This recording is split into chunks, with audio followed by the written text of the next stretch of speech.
শত্রুরা তেমন একটা ক্ষতি করতে পারেনি, যতটা করেছে যাদের কাছের ভেবেছি, বন্ধু ভেবেছি, বেদম ভালোবেসেছি।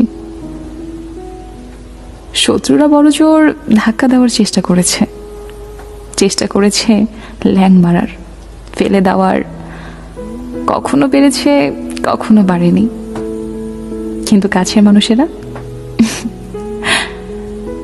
তারা খুব কাছে এসেছে, বিশ্বাস অর্জন করেছে, দুর্বলতা জেনেছে, মিশেছে, তারপর কখনো আছাড় মেরে ভেঙেছে, কখনো দুমড়ে মুচড়ে ছিঁড়ে ফেলে দিয়েছে।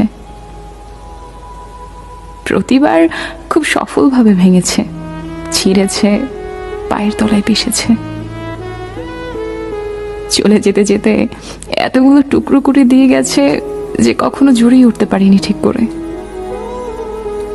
তাই আমি শত্রুদের ভয় পাই না, ভয় পাই কাউকে কাছের বলতে, কারোর কাছের হতে।